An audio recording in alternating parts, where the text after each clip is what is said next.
እንግዲህ አስቀድመን ባየናቸው ክፍሎች ላይ የዳኑ ክርስቲያኖች መጽናት እንደሚያስፈልጋቸውና የዳኑ ክርስቲያኖች ያለ መጥፋት ተስፋ እንዳላቸው በስፋት አይተናል። አሁን ደግሞ የዳነ ክርስቲያን ራሱን የመጠበቅ ኃላፊነት እንዳለበት የተወሰኑ ነጥቦችን እናያለን። ይህንን ክፍል ለመጀመር አንደኛ ዮሐንስ ምዕራፍ 5 ቁጥር 18ን በማንበብ ብንጀምር መልካም ይሆናል። አንደኛ ዮሐንስ 5:18 ከእግዚአብሔር የተወለደ ራሱን የመጠበቅ ኃላፊነት ይወስዳል እንጂ በኃጢአት አይቀጥልም የሚል መልእክትን ያዘለ ነው። እንዲህ ይላል ቃሉ፣ ከእግዚአብሔር የተወለደ ሁሉ ኃጢአትን እንዳያደርግ ነገር ግን ከእግዚአብሔር የተወለደው ራሱን እንዲጠብቅ ክፉም እንዳይነካው እናውቃለን ይላል። ስለዚህ በአንድ ክርስቲያን ላይ ራስን ከክፉ የመጠበቅ ኃላፊነት አለ። መዳንን ይዞ ሕይወትን ይዞ የእግዚአብሔርን መንግስት ለመውረስ በሚያደርገው ሂደት ውስጥ የራሱ ድርሻ አለ የምንለው እንደዚህ በከበሩ ፊደላት የተጻፈ የቃሉ ምስክርነት ስላለ ነው። የምንጠብቀው መዋጀትና ቤዛ አለ። የተዋጀን ሰዎች ብቻ አይደለን፣ ቤዛ የተከፈለልን ብቻ አይደለንም። መጽሐፍ ቅዱስ ነገር ግን ይላል የመንፈስ በኩራት ያለን ራሳችን ደግሞ የሰውነታችን ቤዛ የሆነውን ልጅነትን እየተጠባበቅን ራሳችን በውስጣችን እንቃትታለን ይላል። ይህ እንግዲህ ለክርስቲያኖች የተነገረ ቃል ላይ በኤፌሶን፣ በሮሜ ላይ፣ በዕብራውያን ላይ፣ በቆሮንቶስ ላይ እያለን ምንናገራቸው ለዳኑ ክርስቲያኖች አብያተ ክርስቲያናት የተጻፈ መልእክት ውስጥ ነው እነዚህን ቃላት የምናገኘው። እኛ ራሳችን በኩራቱ ያለን የሰውነታችን ቤዛ የሆነውን ልጅነትን እየጠበቅን በውስጣችን እንቃትታለን ማለት ግልጽ የሆነ መልእክት ያለው መንፈስ ቅዱስን በተለይ እርሱ የርስታችን መያዣ ነው እያለ ለእግዚአብሔር ያለውን ሁሉ እስኪዋጅ ድረስ ይህ ለክብሩ ምስጋና ይሆናል እያለ ነው።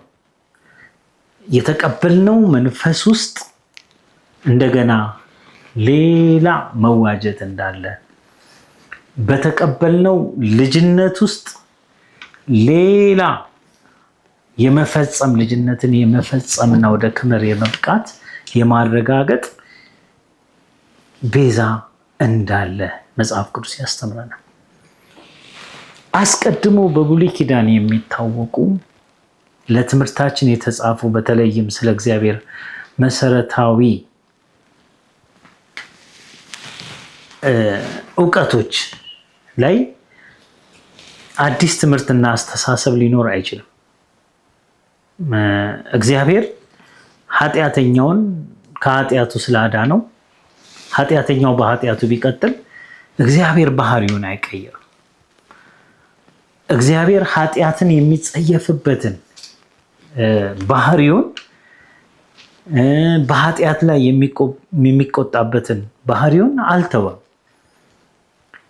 ትዕቢትን የሚያደርግ ይላል አስቀድሞ እግዚአብሔር በቤቴ መካከል አይኖርም፣ አመፃን የሚናገር በዓይኔ ፊት አይቀናም እያለ ቀድሞ በዘማሪው በዳዊት 101 ቁጥር 7 ላይ በመዝሙሩ ሲናገር እናያለን። ስለዚህ ይሄ እግዚአብሔር ባህሪ አልተቀየረም። እግዚአብሔር ከትዕቢተኛ ጋር፣ እግዚአብሔር ከጨለማ ጋር የሚተባበር ሆኖ አይቀጥልም። ስለዚህ በብርሃን እስከተመላለስን ድረስ በመታዘዝ ከቀጠልን ድረስ ነው ማለት ነው። የኛ ኃላፊነት እዚህ ጋር ነው ያለው። ወደ ኃጢአት የተመለሰ ክርስቲያን እንደገና መዳንን ለመቀበል ወደ መታደስ ይጠራል ወይንም ይጠራ ይሆናል እንጂ በኃጢአተኝነቱ ወደ መዳን አይደርስም። ኃጢአተኛን ከተሳሳተበት መንገድ የሚመልሰው ነፍሱን ከሞት እንዲያድን የኃጢአትን ብዛት እንዲሸፍን ይወቅ ይላል ያዕቆብ በመልእክቱ 5ኛው ምዕራፍ ቁጥር 20 ላይ። አንድ በኃጢአት የወደቀ ክርስቲያንን ነው ከተሳሳተበት መንገድ እንደገና ስንመልሰው ከሞት ነው የዳነው ነው የሚለን። የኃጢአቱን ብዛት እንደገና እንደመሸፈን ነው የሚናገረው። ስለዚህ ኃጢአተኛ በኃጢአቱ ይሞታል። ለኃጢአተኛው መልእክታችን መስመሩን ስቶ ተለውጦ ግድ የለም ትድናለህ፣ በእግዚአብሔር መንግስት መገኘትህ እርግጥ ነው የሚል ዘበት ሊሆን አይገባም። ኃጢአተኛን ማለት ያለብን መጽሐፍ ቅዱስ የሚነግረን ኃጢአተኛ ሆይ በእርግጥ ትሞታለህ ባልሁ ጊዜ ኃጢአተኛውን ከመንገዱ ታስጠነቅቅ ዘንድ ባትናገር ያ ኃጢአተኛ በኃጢአቱ ይሞታል፣ ደሙን ግን ከእጅ እፈልጋለሁ ነው። በሕዝቅኤል ምዕራፍ 33 ቁጥር 8 ላይ ተጽፎ የምናገኘው ቃል ነው። የዳነ ሰው ወይንም ክርስቲያን ስጋት የተጣለ እንዳይሆን ዘወትር የሚያስጨንቅ የምጥ የመቃተትና የመስዋዕት ኑሮ ውስጥ ያልፋል። ይህንን መዳኑን የመጠበቅ ኃላፊነት ውስጥ ምክንያቱም ይህንን መዳን ቸል በማለት የሚገኘው መጣል መተው መሆን ብቻ ነው። ነገር ግን ለሌሎች ከሰበኩ በኋላ አለ ሐዋርያ ጳውሎስ እየሰበከ ወደ አስተማሪነት ደረጃ ላይ ደርሶ ከሰበኩ በኋላ አለ ራሴ የተጣልኩ እንዳልሆን ስጋዬን እየጎሰምኩ አስገዛዋለሁ አለ። 1ኛ ቆሮንቶስ 9:27 ላይ ሰባኪው ድህነትን ከመቀበል አልፎ ስብከት የጀመረው ሰው እንኳን እንዳይጣል ስጋት ውስጥ ነው። እንዳይጣል ስጋውን እየጎሰመ ራሱን እያስገዛ ነው የሚኖረው። ከኃጢአተኞች የሚወጣ የጽድቅና የቅድስና ተስፋ ምንም የለም። ከኃጢአት ውስጥ የሚወጣ ምንም ነገር የለም። ኃጢአትን የሚያደርግ መጽሐፍ ቅዱስ ከዲያብሎስ መሆኑ በእርግጠኝነት ነው የተነገረው። እንዲሁም እግዚአብሔር ከጨለማ ስራ ጋር ምንም ህብረት እንደሌለው መጽሐፍ ቅዱስ ያረጋግጣል። እንደውም በጥንት ምሳሌ ይላል ከኃጢአተኞች ኃጢአት ይወጣል ይላል 1ኛ ሳሙኤል ምዕራፍ 24 ቁጥር 13። ይሄ እንግዲህ ጥንታዊ ምሳሌ ነው ብሎ ነው መጽሐፍ ቅዱስ ያስቀመጠልን። ይህ አባባል በአዲስ ኪዳን የሚቀየር ነው? አይቀየርም። ከኃጢአተኞች ጽድቅ አይወጣም።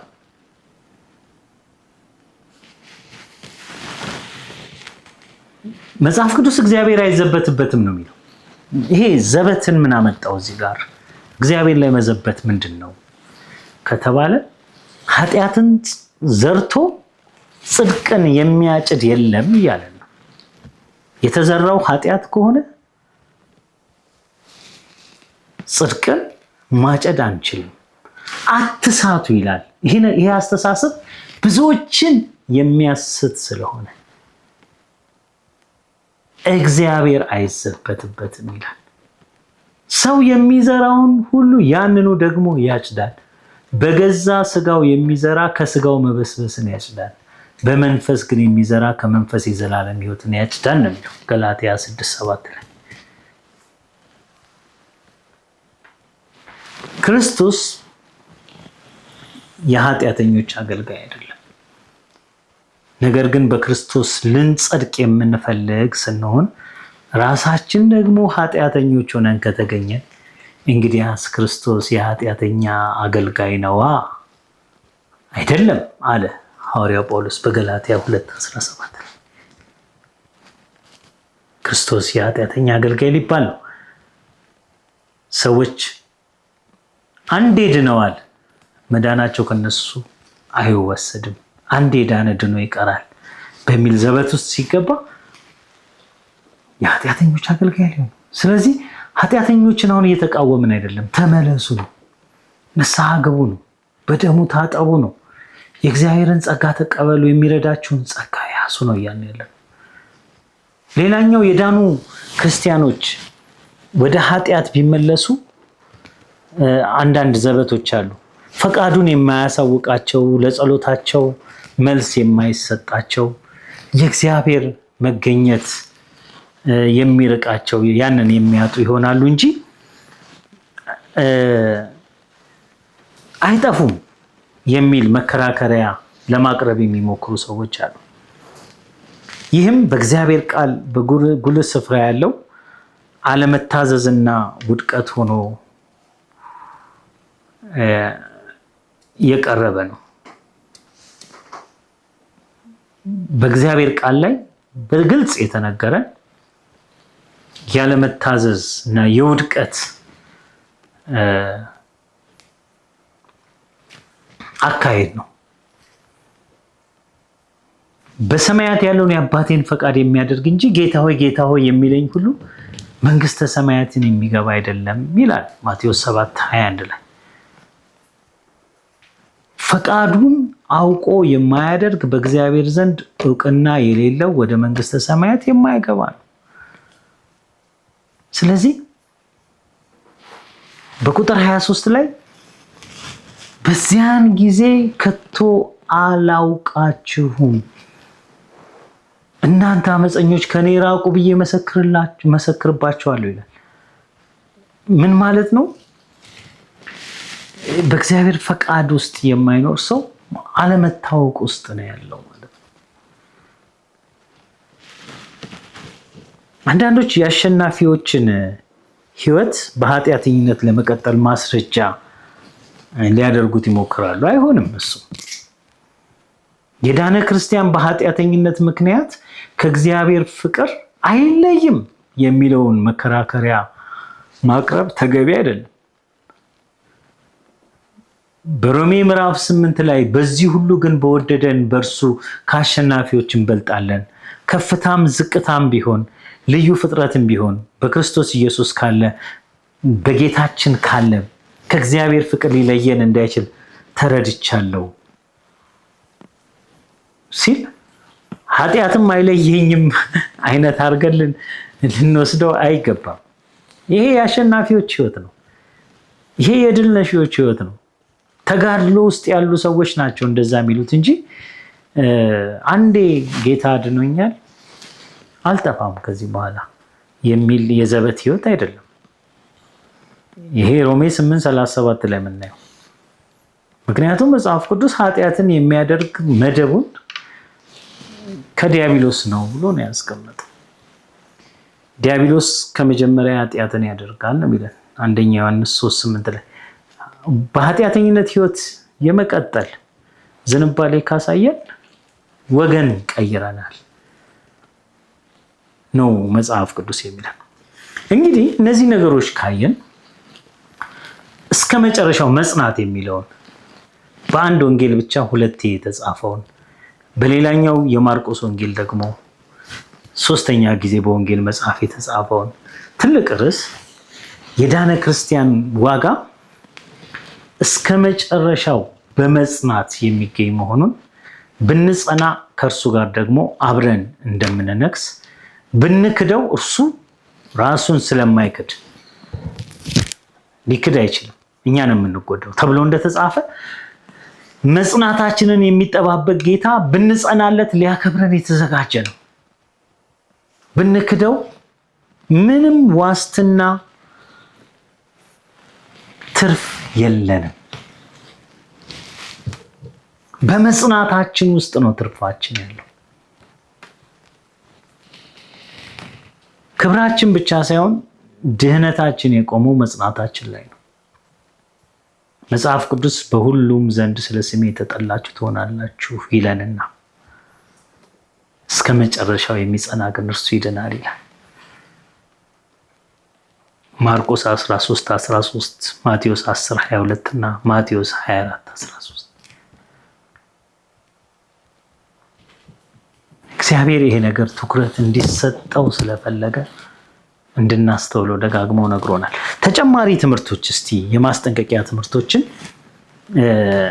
በዚህ ርዕስ ጉዳይ መጽሐፍ ቅዱስ ውስጥ የተነገሩትን ነገሮች ብናያቸው መልካም ነው። ተጨማሪ ትልቅ መልእክት ያላቸው ነገሮች ናቸው እና ለስጋ ምክንያት እንዳይሰጥ ነፃ የወጣን የዳንን ክርስቲያኖች ብንሆንም የነፃነታችን መገለጫው ከኃጢአት ባርነት መላቀቃችን እንደሆነ መጽሐፍ ቅዱስ ያስተምረናል።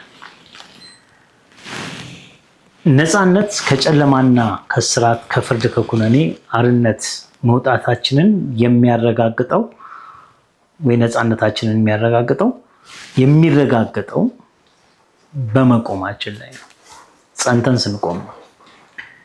እንግዲህ ስለ አርነትና ስለ ነፃነት በተነገረበት ወደ ገላትያ ሰዎች የተጻፈ መልእክት 5ኛው ምዕራፍ ቁጥር 1 ላይ በነፃነት ልንኖር ክርስቶስ ነፃ ወጣን ይላል። እንግዲህ ጸንታችሁ ቁሙ፣ እንደገና ወደ ባርነት ቀንበር አትያዙ ነው የሚለው። እንግዲህ በክርስቶስ ኢየሱስ ያገኘነው የነፃነትና የክብር ሕይወት ወደ ባርነት የመመለስ ነፃነትም አይደለም። ነፃ ወጥተን ጸንተን የምንቆም ነው እንጂ ነፃነታችን ወደ ባርነት የሚመልሰን ወደ ኃጢአት ባርነት የሚመልሰን መሆን የለብንም። ነፃነታችን በሕይወታችን ላይ የምንገዛለት ጌታ የሌለ የምንጠየቅበት ምንም አይነት የትምህርት ነገር የሌለ ልቅነት አይደለም። ነፃነታችን ብልቶቻችሁ ሊቀደሱ ለጽድቅ ባሪያዎች አድርጋችሁ አቅርቡ የተባልንበት ለጌታችን ለኢየሱስ ክርስቶስ ሁለንተናችንን የሰጠንበት አዲስ የመገዛት ስርዓት ነው። በሮሜ 6:17 እና 18 ላይ ከኃጢአት አርነት ወጥታችሁ ለጽድቅ ስለተገዛችሁ ለእግዚአብሔር ምስጋና ይሁን ይላል። አርነት ስንወጣ ከኃጢአት የተገዛንለት ሌላ ስርዓት አለ። የተሸነፍንለት ሌላ ገዢ አለ። በሌላ ጌትነት ውስጥ ነን ያለ ነው ማለት ነው እንጂ ነፃ የወጡ የነበሩ እንደገና በነፃ መፈታታቸው ቀርቶ ወደ ባርነት የተመለሱ መምሰል የለብንም። ወይንም ሰይጣን በእጃዙር ቅኝ አገዛዝ መልሶ ሊያጠምደና ሊይዘን አይገባም ማለት ነው። ነፃነታችን ለስጋ የኃጢአት ልምምድን የሚፈቅድ ተሸናፊነት አይደለም።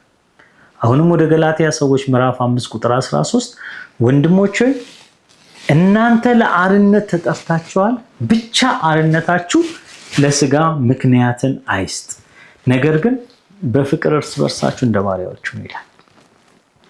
ለስጋ ምንም አይነት ፈቃድ የሚሰጥ አይደለም ማለት ነው። እንግዲህ የስጋችን ድካም ስጋ ለባሽ መሆናችን ሰበብ የሆነ ወደ ኃጢአት ባርነት እንዳይመልሰን ብዙዎች በስጋ የማሳበብ ነገር የቃላት አጠቃቀማችን ውስጥም ስጋ ደካማ ነው በሚል ሰበብ ኃጢአትን መለማመድ አይነት ንግግሮችን የሚፈቅዱ አስተሳሰቦች ከብዙዎች ይደመጣል። አዲስ ኪዳን ስለዚህ ምንድን ነው የሚያስተምረው? አዲስ ኪዳን ወይንም አዲሱ የጸጋ ዘመን ትልቁ ጥያቄ ለኛ የቀረበው ጥያቄ እራሳችሁን አቅርቡ ነው። ደካማ ልትሆኑ ትችላላችሁ፣ በኃጢአት ልትፈተኑ ትችላላችሁ፣ ሊያረክሳችሁ የሚመጣ ሊጥላችሁ ወደ ወጣችሁበት ሊመልሳችሁ እንደገና ሊያጠምዳችሁ የሚፈልግ ነገር ሊኖር ይችላል። ግን ራሳችሁን አቅርቡ፣ ወደ ጸጋው ዙፋን ቅረቡ የሚል ጥሪ ነው ያለው። ሰው ራሱን ለሚያቀርብለት ነገር ባሪያ ነው።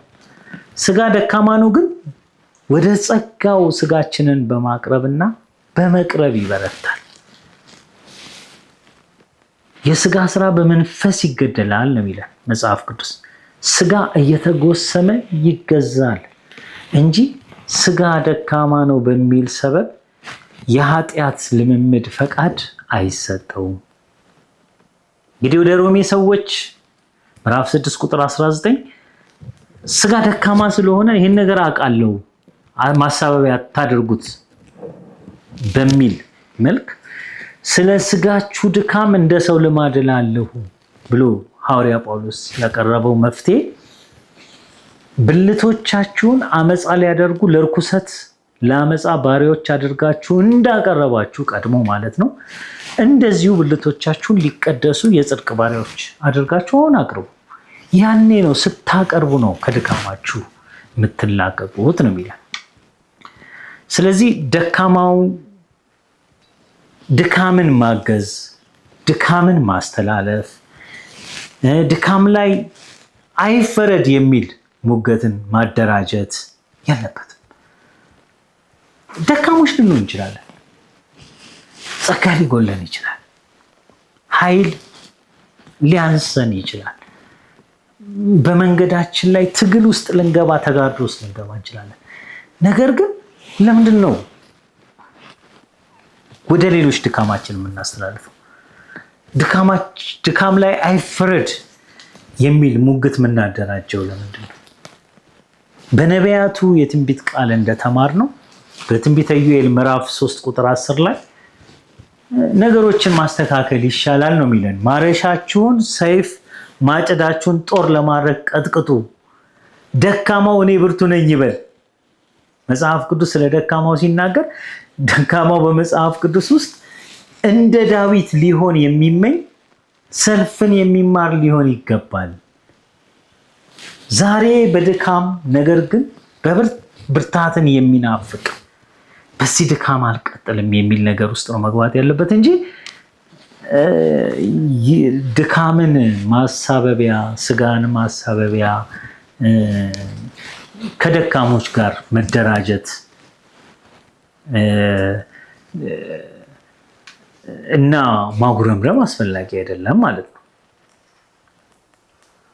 ማንም በራሱ ኃይል አይበረታም። ሁላችንም ኃይላችን እርሱ ነው። ሁላችንም በጸጋው የታገዘን በመንፈሱ የበረታንን።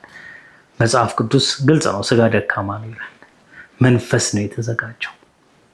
ስለዚህ ወደ መንፈስ የተጠጋንበት ነገር ነው ከድካም ያላቅቀን እንጂ ድካማችንን ማገዝ የለብንም ማለት ነው። እና መጽሐፍ ቅዱስ ላይ ያሉ የእምነት ጀግኖች የተባሉ ዕብራውያን 11 ላይ የምናያቸው ሰዎች ብርታት ብቻ አይደለም ህይወታቸው ውስጥ የነበረው።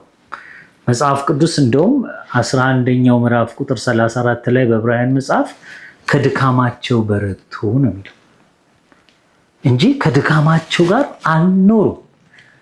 መድከም ያጋጥማል፣ ነገር ግን መኖሪያ ቤታችን መሆን የለበትም። ህይወታችን ሆኖ መቀጠል የለበትም። ከዛ ድካም ውስጥ ለመውጣት መታገልን መፈለግን ነው ማሰብ ያለብን ማለት ነው። ስለዚህ አብርሃም የተባለው የእምነት አባት ምሳሌነትን የምንከተል ከሆነ አለመቻልን ከአቅማችን በላይ ለሆነብን ትግል ምላሻችን በድካም መኖር አይሆንም ማለት ነው። በሮሜ ምዕራፍ 4 ቁጥር 19 ላይ አብርሃም የ100 ዓመት ሽማግሌ ስለሆነ እንደ ሙት የሆነውን የራሱን ስጋና የሳራን ማዕፀን ሙት መሆኑን በእምነቱ ሳይደክም ተመለከተ። በሁኔታዎች ላይ የሚያበረታንን አቅም የሚሆነንን ተስፋ ማድረግ እንጂ በድካም የምንኖር ልንሆን አይገባም። ኃይልን የማደስና እንደገና የመነሳት የመቆም መንፈሳዊ ልምምድ ውስጥ በመግባት ላለመድከም መታገል እንጂ እጅ መስጠት የሚመስል የድካም ህይወት መለወጥ አለበት። መጽሐፍ ቅዱስ እግዚአብሔርን በመተማመን የሚጠባበቁ ግን ኃይላቸውን ያድሳሉ፣ እንደ ንስር በክንፍ ይወጣሉ፣ ይሮጣሉ፣ አይታክቱም፣ ይሄዳሉ፣ አይደክሙም ይላል በትንቢተ ኢሳይያስ ምዕራፍ 40 ቁጥር 27 ላይ ነው። ያዕቆብ ሆይ እስራኤል ሆይ መንገዴ ከእግዚአብሔር ተሰውራለች፣ ፍርዴም ከአምላክ ያልፋለች ለምን ትላለህ? ለምንስ እንዲህ ትናገራለህ? አላወቅህምን? እግዚአብሔር የዘላለም አምላክ የምድር ዳርቻ ፈጣሪ ነው። አይደክምም፣ አይታክትም፣ ማስተዋሉም አይመረመርም። ለደካማ ኃይልን ይሰጣል፣ ጉልበት ለሌለው ብርታትን ይጨምራል። ብላቴኖች ይደክማሉ፣ ይታክቱማል፣ ጎበዛዝት ፈጽመው ይወድቃሉ። እግዚአብሔርን በመተማመን የሚጠባበቁ ግን ኃይላቸውን ያድሳሉ፣ እንደ ንስር በክንፍ ይወጣሉ፣ ይሮጣሉ፣ አይተክቱም፣ ይሄዳሉ፣ አይደክሙም ይላል። እንግዲህ ደካሞች በድካም ላለመኖር እግዚአብሔርን ተስፋ ማድረግ፣ መጠባበቅ፣ ኃይልን ማደስ ነው መውጫቸው ከድካም የሚል መልእክት ነው ያለው። የመጨረሻው ዘመን ይዞት የሚመጣው ዝለትና መታከት ሰለባዎች የዚህ ሰለባዎች እንዳንሆን ልንጠነቀቅ ያስፈልጋል። የመጨረሻው ዘመን ምልክት አንደኛው ምልክት ሆኖ ለጢሞቴዎስ በተጻፈው መልእክት ላይ የተነገረው ኃይሉን መካድ ነው። ይህም በድካም በዝለትና በልማድ የሚመላለሱ የማይነጠቁ ቅዱሳን ወይንም መጽሐፍ ቅዱስ የማይታዘዙ ልጆች ምሳሌ ሆኖ የቀረበ ነው። የሉቃስ ወንጌል ምዕራፍ 21 ቁጥር 26 ሰዎች ይላል በመጨረሻው ዘመን ከፍርሃትና በዓለም የሚመጣበትን ከመጠበቅ የተነሳ ይደክማሉ ይላል። የሰማይ ኃይላት ይናወጣሉ ይላል። እንግዲህ የሚያደክም ነገር ይሄ ፍርሃትና ዓለም ላይ እየመጣ ያለውን ነገር መጠባበቅ መሆኑ ይነግራል። ስለዚህ መንፈስ ለአብያተ ክርስቲያናት የሚናገረውን በራዕየ ዮሐንስ ላይ በተለይ ምዕራፍ 2 እና ምዕራፍ 3 ጀምሮ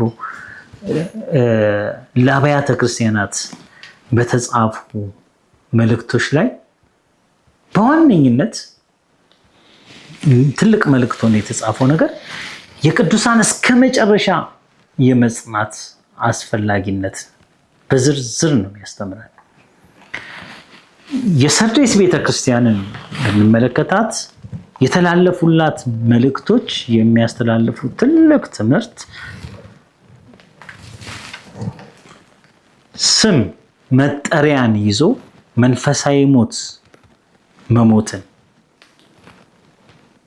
ቀስ በቀስ ሳይታወቅ የከበሩ የዘላለም ሕይወት መንፈሳዊ ጸጋዎችን እያጡና እየተወለጉ እስከ መጥፋት መቅረብን በሕይወታችን የነበሩ የከበሩ ነገሮችና በረከቶችን በሂደት ማጣትን በቅዱሳን መካከል የሚሄዱና የሚቀሩ የሚል ክፍፍል የመፈጠሩን አይቀሬነት ተስፋ የተደረገው ነጩን ልብስ ድል ለሚነሱ ለቅዱሳን ብቻ የተዘጋጀ መሆኑንና ከሕይወት መጽሐፍ መደምሰስ ጭምር ሊያመጣ እንደሚችል ድካም የዚህ ነገር ጠንቅ ሊሆን እንደሚችል የሚናገሩ መልእክቶች የታጨቁበት ነው። ለዚህም ነው ስራህን አውቃለሁ ሕያው እንደመሆን ስም አለ ሞተህማል ይላል። ስራህን በአምላክ የፊት ፍጹም ሆኖ አላገኘሁትም፣ የነቃ ሁን፣ ሊሞቱ ያላቸውን ነገሮች አጽና ይላል። እንግዲህ እንዴት እንደተቀበልክ እንደሰማህ አስብ፣ ጠብቀውም ንስሐ ገባ ይላል። እንግዲያስ ባትነቃ እንደ ሌባ ሆኜ እመጣለሁ፣ በማናቸው ሰዓት እንደመጣ ከቶ አታውቅም ይላል። ነገር ግን ልብሳቸውን ያላረከሱ በሰርዴስ ጥቂት ሰዎች ከአንተ ጋር አሉ፣ የተገባቸው ስለሆኑ ነጭ ልብስ ለብሰው ከኔ ጋር ይሄዳሉ ይላል። ድል የነሳው እንዲሁ በነጭ ልብስ ይጎናጸፋል ይላል። ስሙ ከሕይወት መጽሐፍ አልደመስስም፣ በአባቴ በመላእክቱ ፊት ለስሙ መሰክርለታለሁ ይላል። ይህ እንግዲህ ለአንዲት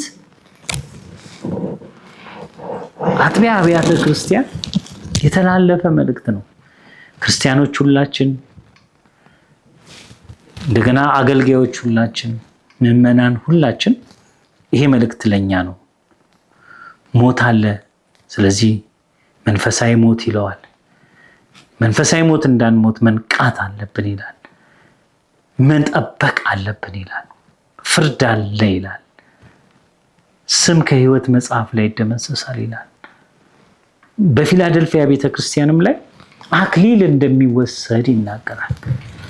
ስለዚህ ቅዱሳን የራሳቸውን ኃላፊነት እንዲወጡ ማለትም አክሊላቸውን አጽንተው መያዝን አጥብቆ ያስተምራል። እነሆ በቶሎ ብዬ እመጣለሁ፣ ማንም አክሊልን እንዳይወስድብህ ያለህን አጽንተህ ያዝ። በቃ ቸልተኛ መሆን የለብንም ነው የሚለው። በተለይ ለሎዶቅያ ቤተክርስቲያን የመጨረሻው ዘመን ቅዱሳንን ሊያስት የሚችለው አመለካከት ለዘብተኝነት ወይንም ለዘብተኛ የክርስትና ስርዓት ያለው ህይወት እንደሆነ ይናገራል። የዚህ የለዘብተኝነት ትልቁ አደጋ የሚታየው ራስን በማሳት ነው። ወይንም ጨርሶ በሌለና በጎደለ ነገር የህይወት ስርዓት ማለት ነው መመካት፣ በጣም መዘናጋት እና በማስመሰል በሽንገላ መመላለስን ሁሉ ይጨምራል። ይህ መንፈሳዊ አይኖችን የሚያሳውር ኢየሱስን በውጪ ከቤታችን ውጪ የሚያቆም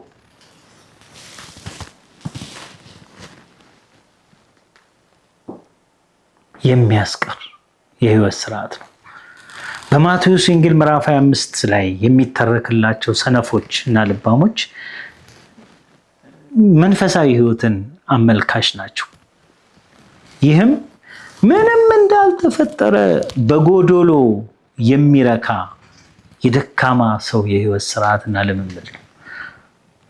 ጎድሎት ሳለ የሚያበድር፣ ተርቦ ሳለ ተቀባብቶ የሚወጣ፣ እየተበላ እያለቀ የሚጫወት ዳተኛ ሰውን የሚመስል የህይወት ስርዓት ነው። ለዛም ነው በራድ ወይንም ትኩስ ብትሆን መልካም በሆነ ነበረ። እንዲህ ለብ ስላልክ በራድ ወይንም ትኩስ ስላልሆንክ ካፌ ልተፋ ነው።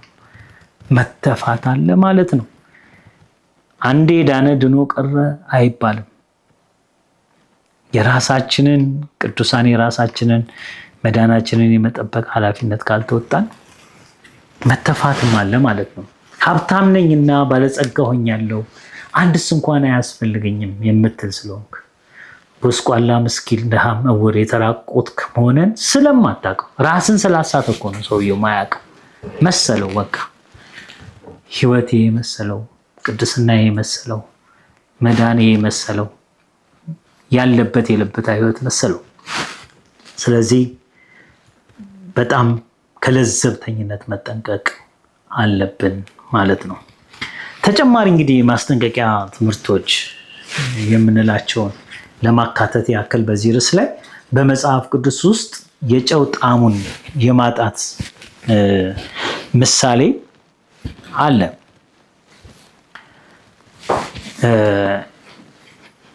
ይሄ የተነገረው ቅዱሳኑ በተቀበሉት የክብር ህይወት እንዲቀጥሉ ትምህርት እንዲሆናቸው ነው። በክርስቶስ ያገኘነው የክብር ህይወትና መዓዛው ሳይለወጥ የመቆየቱ አስፈላጊነትን አመላካች እውቀት ነው። በክርስቶስ ያለው መዓዛና ጣዕም ያጣ ክርስቲያን ለምንም የማይጠቅም በድንጋይ ተደርጎ ከነበረበት ነገር ድንጋይ ተደርጎ የተመሰለበት ውድቀትን የሚያመለክት ነው። የማቴዎስ ወንጌል 5:13 እናንተ የምድር ጨው ናችሁ ካለ እናንተ ነው ጨው የሚለው ካለ በኋላ ጨው ግን አልጫ ቢሆን ግን በምን ይጣፍጣል ካለ በኋላ ወደ ውጭ ተጥሎ በሰው ከመረገጥ በቀር ወደፊት ለምንም አይጠቅምም ነው የሚለው። ለምንም አይጠቅምም፣ የሚረገጥ ድንጋይ ነው የሚሆነው። ሌላው እግዚአብሔር ለዘላለም ይጥላል። ይሄ ለብላቴናው ሰለሞን የተሰጠ ትምህርት ነው። ሁላችንም እግዚአብሔር ይርዳል። የእግዚአብሔር የማይለወጥ ባህሪ ብለን ቅድም የተናገርነው ትምህርት ውስጥ ያለ ተመሳሳይ ይዘት ያለው ነገር ነው። ያን አመልካች ነው እና በመሆኑ በአዲስ ኪዳን መዳንን ለተቀበልን ሁሉ ይሰራል። መጽሐፈ ዜና መዋዕል ቀዳማዊ ምዕራፍ 28 ቁጥር 9 አንተም ልጄ ሰለሞን ሆይ ብሎ ዳዊት ልጁን ይመክረዋል።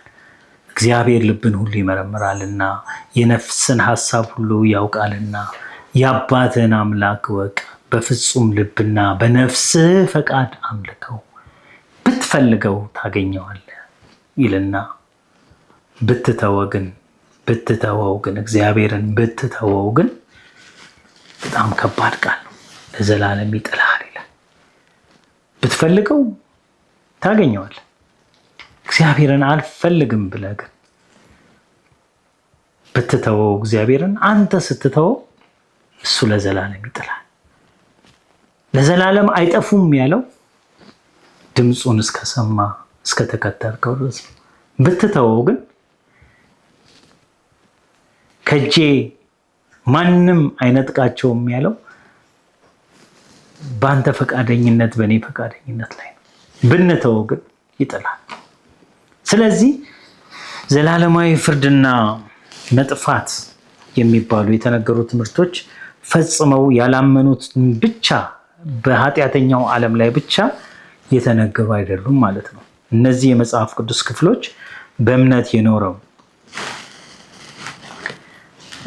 እየተመላለሱ ያሉ ከዳተኞችንም ያካትታሉ ማለት ነው። ከእምነት ወደኋላ የተመለሱ ይህም መጽሐፍ ቅዱስ ከግብፅ ምድር አድኖ የማያምኑትን በኋላ አጠፋቸው በሚል የተነገረ ነው።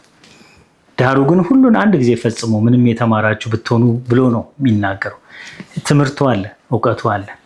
ሕይወቱ ከሌለ ግን ጌታ ከግብፅ ሀገር ሕዝቡን አድኖ የማያምኑትን በኋላ እንዳጠፋቸው ላሳስባችሁ እወዳለሁ። ማለት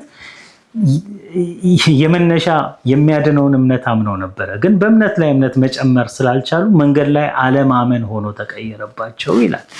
ይሄ ይሁዳ ምዕራፍ 1 ቁጥር 5 ላይ የምናገኘው ነው እና እንደገና ወደ ባርነት የመመለስ ሁኔታ ይዞት የሚመጣውን ፍርድ አለ ብሎ ነው የሚነግረን። በነፃነት ልንኖር ክርስቶስ ነፃነት አወጣን፣ እንግዲህ ጸንታችሁ ቁሙ፣ እንደገና በባርነት ቀንበር አትያዙ የሚለውን የገላትያ ምዕራፍ 5 ቁጥር 1 በስፋት የተመለከትነው ለዛ ነው። ሃይማኖትን የካደ ሰው የሚብስ ቅጣትና ፍርድ አለበት። ይሄ የመጽሐፍ ቅዱስ ትምህርት ነው። ለዛ ነው አንደኛ ጢሞቴዎስ 5:8 ላይ ሃይማኖትን የካደ ከማያምን ሰው ይልቅ የሚከፋ ነው ይላል። ስለዚህ ክህደት ካጋጠመን ዋስትና የለንም ማለት ነው። ክፉና የማያምን የሚያስክድ እግዚአብሔርን የሚያስክድ ልብ በማናችንም ላይ እንዳይኖር እግዚአብሔር ይርዳል።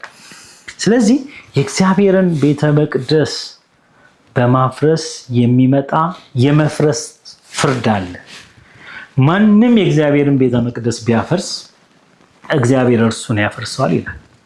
የእግዚአብሔር ቤተ መቅደስ ቅዱስ ነውና ያውም እናንተ ናችሁ ይላል። ስለዚህ እኛ ካልጠበቅነው መቅደሱን ሊፈርስ ይችላል። የመንፈስ ቅዱስ ቤተ መቅደስ ነን፣ የእግዚአብሔር መቅደስ ነን። እግዚአብሔር በእኛ ውስጥ ይኖራል። ስለዚህ ግን መጠበቅ አለበት። እርስ በርስ መጠፋፋት የሚባል የጥፋት አሰራርም አለ፣ ክፉ የሆነ አሰራር።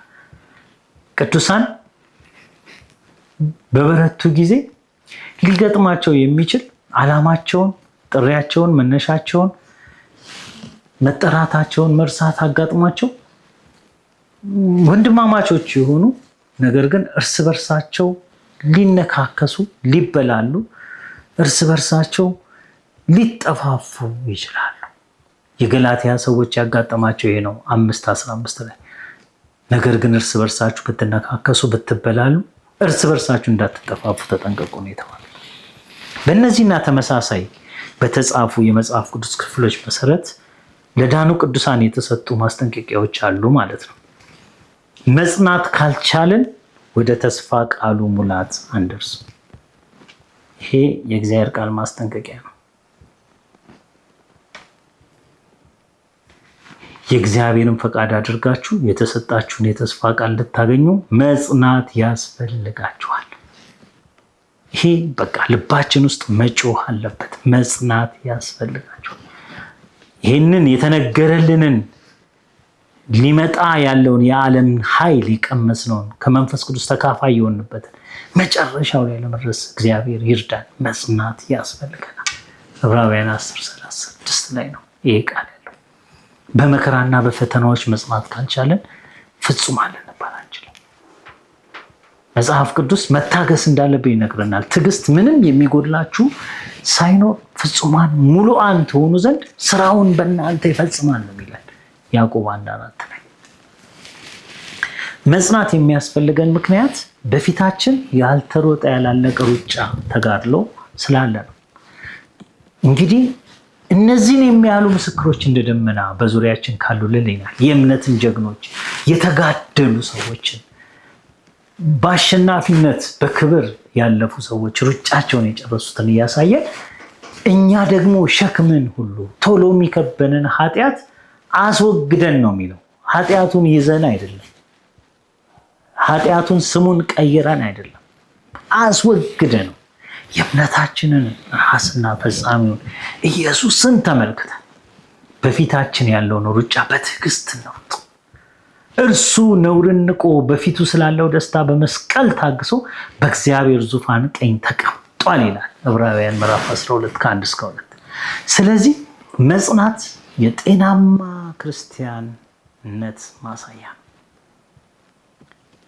ሽማግሌዎች ከሆነን ልከኞች ሁኑ፣ ጭምቶች ሁኑ ተብለናል።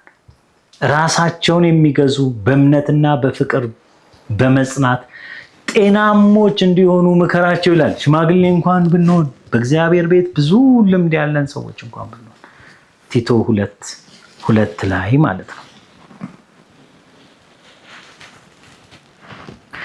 እግዚአብሔርን ወደ መምሰል የሚያደርሰው መጽናት ነው። በበጎነት እውቀትን ይላል። ይህም መጨመርን ሲነግረን በእውቀት ራስን መግዛት፣ ራስን በመግዛት መጽናትን፣ በመጽናት እግዚአብሔርን መምሰል ይለናል። 2 ጴጥሮስ 1:6 እግዚአብሔርን መምሰል የሚባለው ከፍታ ላይ የምንወጣው በመጽናት ነው።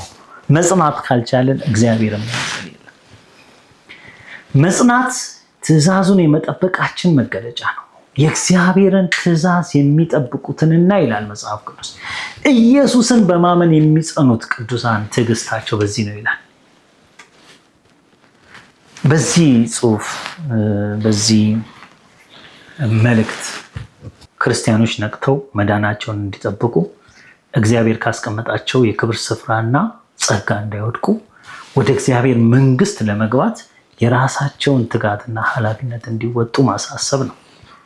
መዳን አንድ ጊዜ በእኛ ህይወት ውስጥ የተፈጸመ የእግዚአብሔር የማዳን እቅድ ብቻ አይደለም። ሁልጊዜ የሚፈጸም የእግዚአብሔር የማዳን ሂደት ነው። ይህም እስከ መጨረሻው ድረስ በመሄድ የሚፈጸም የተጀመረ ጉዞ ነው። ስለዚህ ማጠቃለያችን የሚሆነው በትንቢተ ዳንኤል ምዕራፍ 12 ቁጥር 13 ላይ የተጻፈ የእግዚአብሔር ቃል መልእክት ነው። አንተ ግን ይህንን የምትሰማ ይህንን የምታደምጥ ክርስቲያን ወንድማችን፣ አንተ ግን እስከ ፍጻሜው ድረስ ሂድ፣ አታቋርጥ ጉዞን። አንተም ታርፋለህ፣ በቀኑ መጨረሻ በዕጣ ክፍል ትቆማለህ ተብሎ እንደተጻፈ ሩጫውን የመጨረስ ድርሻችንን እንወጣ። ጌታ ኢየሱስ ክርስቶስ ጸጋውን ያብዛልን። የጌታችን ኢየሱስ ክርስቶስ ጸጋ ከሁላችን ጋር ይሁን። አሜን።